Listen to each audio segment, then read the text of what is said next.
नमस्कार, सी न्यूज भारत में आप सभी का एक बार फिर से स्वागत है। मध्य प्रदेश बुलेटिन में इस बुलेटिन में बात करेंगे डिंडौरी के, जहां बस स्टैंड के पीछे अज्ञात व्यक्ति का शव मिलने से सनसनी फैल गई है। आखिर क्या है पूरा मामला, आप भी देखिए। डिंडौरी जिला मुख्यालय में किसी भी वार्ड में इस वर्ष नगर परिषद द्वारा अलाव की व्यवस्था नहीं की गई है। लगातार ठंड बढ़ने के बाद भी नगर परिषद द्वारा अलाव जलाने की व्यवस्था नहीं की जा रही है। मुख्य बस स्टैंड के पीछे सुबह 8 बजे एक अज्ञात व्यक्ति की लाश मिलने से सनसनी फैल गई। व्यक्ति कहीं आसपास के गांव का प्रतीत होता है। पुलिस ने शव को बरामद कर परीक्षण के लिए जिला चिकित्सालय भेज दिया है।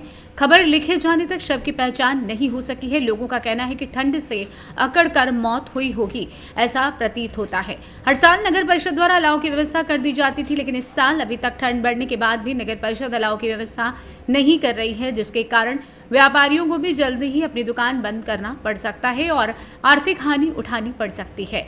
हालांकि ऐसा हाल डिंडौरी के हर वार्ड का है।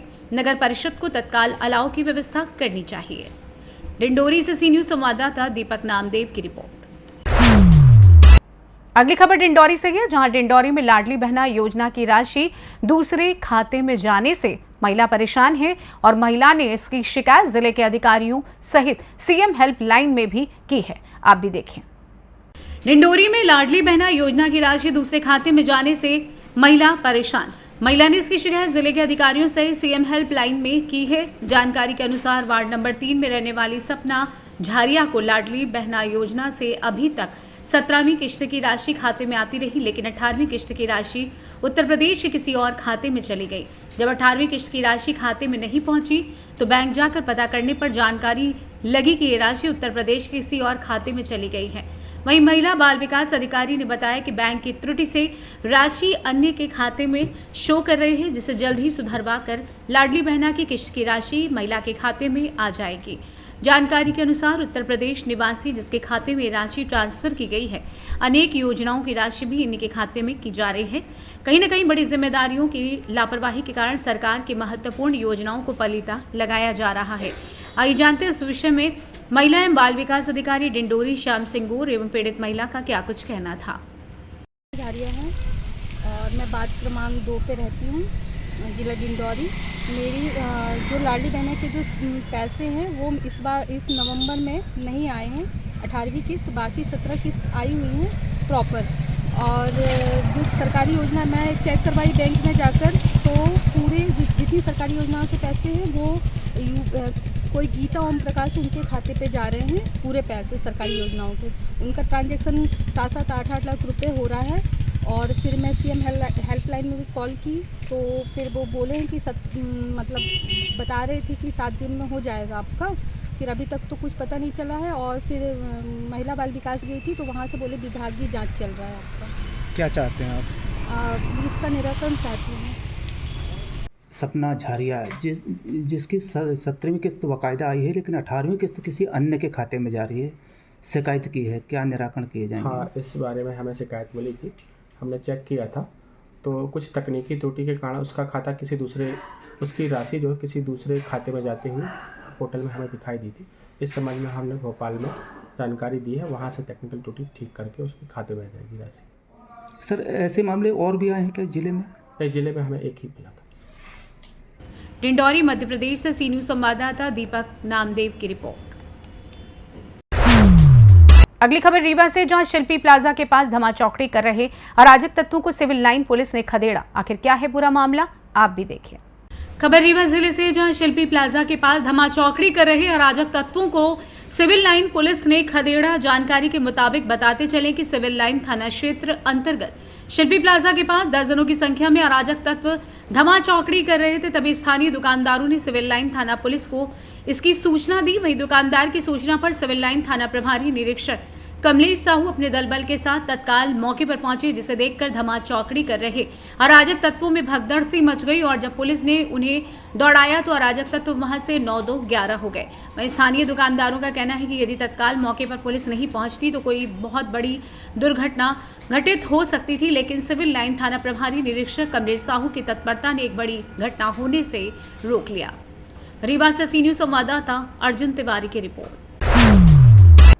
अगली खबर भी रीवा जिले से है, जहां रीवा जिला इन दिनों खाद के संकट से जूझ रहा है। किसान खाद पाने के लिए मारे मारे घूम रहे हैं। समितियों में खाद नहीं मिलती और दुकानदार महंगे रेट पर खाद बिक्री कर रहे हैं। आखिर क्या है इस समस्या का कारण, आप भी देखें। रीवा जिला इन दिनों खाद के संकट से जूझ रहा है। किसान खाद पाने के लिए मारे मारे घूम रहे हैं। समितियों में खाद नहीं मिलती और दुकानदार महंगे रेट पर खाद बिक्री कर रहे हैं।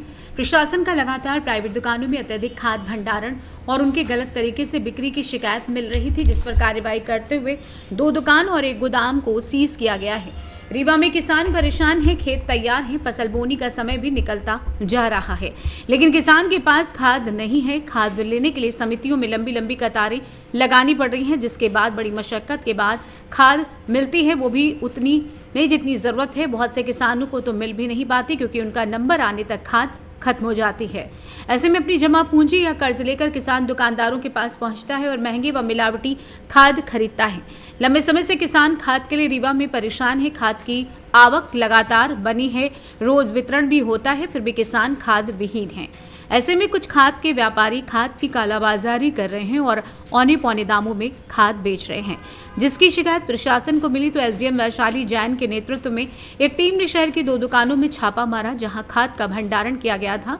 स्टॉक में गड़बड़ी पाई गई और प्रशासन ने तुरंत ही 2 दुकानों सहित 1 गोदाम को सील कर दिया है। आइए जानते हैं एसडीएम रीवा वैशाली जैन का क्या कुछ कहना था। इनके विरुद्ध एक शिकायत प्राप्त हुई थी, जिसमें वीडियो के साक्ष्य भी थे। इस कारण से इनकी जो है दुकान की जांच की गई। जैसे ही इनको जानकारी हुई कि जांच आने वाली है, तो ये अपनी दुकान बंद करके भागने लगे। साथ में एक और विक्रेता हैं जो अपनी दुकान बंद करके चले गए हैं। हमने दोनों दुकानें सील कर ली हैं। इनका जो दूसरा गोडाउन है, वहाँ पे जितना डीएपी मिला है वो उसमें और इनकी जो मशीन है उसमें भिन्नता है।